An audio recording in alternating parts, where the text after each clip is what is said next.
ইনকিলাব মঞ্চের মুখপাত্র ও ঢাকা ৮ আসনের সম্ভাব্য স্বতন্ত্র প্রার্থী শরীফ ওসমান হাদীর উপর হামলাকে জুলাই অভ্যুত্থান নস্যাৎ করার ষড়যন্ত্রের অংশ হিসেবে অবহিত করে রাজনৈতিক দলের নেতারা বলেছেন, এই অভ্যুত্থানকে নস্যাৎ করার সকল প্রচেষ্টা রুখে দিতে রাজনৈতিক দলগুলো ঐক্যবদ্ধ অবস্থানে রয়েছে। আজ রাষ্ট্রীয় অতিথি ভবন যমুনায় প্রধান উপদেষ্টা প্রফেসর মোহাম্মদ ইউনূসের নেতৃত্বে অনুষ্ঠিত এক বৈঠকে এই প্রতিশ্রুতি ব্যক্ত করেন বাংলাদেশ জাতীয়তাবাদী দল বিএনপি, বাংলাদেশ জামায়াতে ইসলামী ও জাতীয় নাগরিক পার্টি এনসিপির নেতারা। বৈঠকে বিএনপির স্থায়ী কমিটির সদস্য সালাউদ্দিন আহমেদ ও হাফিজউদ্দিন আহমেদ, জামায়াতের সেক্রেটারি জেনারেল মিয়া গোলাম পরওয়ার ও সহকারী সেক্রেটারি জেনারেল অ্যাডভোকেট এহসানুল মাহবুব জুবায়ের,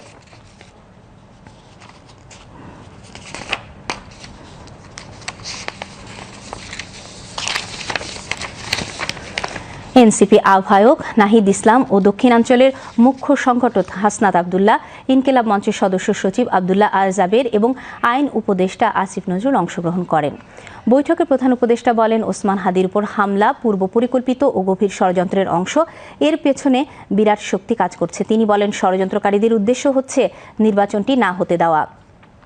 এই আক্রমণটি খুবই সিম্বলিক। তারা তাদের শক্তি প্রদর্শন করতে চায়, নির্বাচনের সব আয়োজন ভেস্তে দিতে চায়। এগুলোকে ঐক্যবদ্ধভাবে মোকাবেলা করতে হবে।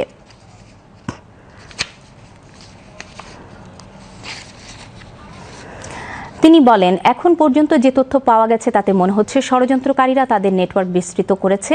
তারা প্রশিক্ষিত শুটার নিয়ে মাঠে নেমেছে। বিএনপি নেতা সালাউদ্দিন আহমেদ বলেন, এই পরিস্থিতিতে সকলকে অবশ্যই ঐক্যবদ্ধ থাকতে হবে, পরস্পরের দোষারোপ থেকে বিরত থাকতে হবে। তিনি বলেন, ষড়যন্ত্রের বিরুদ্ধে ঐক্যবদ্ধভাবে আওয়াজ তুলতে হবে। কোনো ধরনের অপশক্তিকে বরদাস্ত করা হবে না। সালাউদ্দিন আরও বলেন, আমাদের মধ্যে যতই রাজনৈতিক বক্তব্যের বিরোধিতা থাকুক না কেন, জাতির স্বার্থে এবং জুলাইয়ের স্বার্থে সকলকে ঐক্যবদ্ধ থাকতেই হবে। অবৈধ অস্ত্র উদ্ধার এবং ষড়যন্ত্রকারীদের বিরুদ্ধে অভিযান জোরদার করার পরামর্শ দেন তিনি। জামায়াত নেতা গোলাম পরওয়ার বলেন, সাম্প্রতিক সময়ে আমাদের নানা বক্তব্য একে অন্যকে দোষারোপ করার প্রবণতা বাড়িয়েছে, যার ফলে বিরোধীরা সুযোগ পেয়েছে। আমাদের পূর্বর ন্যায় ঐক্যবদ্ধ থাকতে হবে।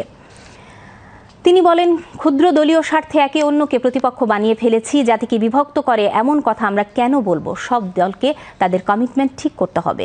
এনসিপি প্রধান নাহিদ ইসলাম বলেন, জুলাই অভ্যুত্থানের পর থেকেই কিছু লোক এই অভ্যুত্থানকে খাটো করার জন্য নানা অপতৎপরতা চালিয়ে আসছে। তিনি বলেন, সুসংগঠিতভাবে জুলাইয়ের বিরুদ্ধে ক্যাম্পেইন চলছে।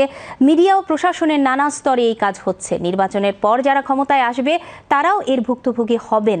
কেউই একা সরকার চালাতে পারবে না। তিনি বলেন, জুলাই অভ্যুত্থান নিয়ে মিডিয়া ও সামাজিক যোগাযোগ মাধ্যমে এমন ন্যারেটিভ তৈরি করা হচ্ছে যাতে মনে হয় যারা অভ্যুত্থান করেছে তারা অপরাধ করেছে।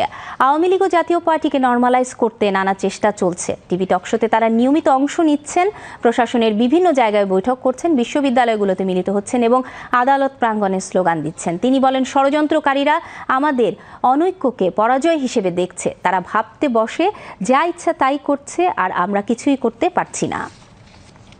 নাহিদ ইসলাম আরও বলেন, বুদ্ধিজীবী বেশে, সাংস্কৃতিক কর্মী বেশে আওয়ামী লীগের উদ্দেশ্য বাস্তবায়নকারীদের থামাতে হবে। এ বিষয়ে ব্যবস্থা নিতে হবে। প্রধান উপদেষ্টা বলেন, শুধু সরকার নয়, সবাইকে শক্ত থাকতে হবে। নিজেদের মধ্যে যেন দ্বন্দ্ব ছড়িয়ে না পড়ে সেদিকে খেয়াল রাখতে হবে।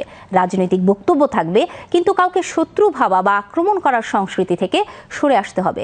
তিনি বলেন, নির্বাচনের সময় উত্তেজনা সৃষ্টি হয়, তবে মাথায় রাখতে হবে এটি যেন একটি নির্দিষ্ট মাত্রার মধ্যে নিয়ন্ত্রণে থাকে। আসিফ নজরুল বলেন, রাজনৈতিক দলগুলোর মধ্যে হানাহানি শুরু হওয়ার পর থেকেই আওয়ামী লীগ শক্তিশালী হয়েছে। রাজনৈতিক দলগুলোকে ঐক্যবদ্ধ থাকার আহ্বান জানিয়ে তিনি বলেন, শুধু দলীয় স্বার্থ নয়, জাতীয় স্বার্থের বিষয়েও সজাগ থাকতে হবে।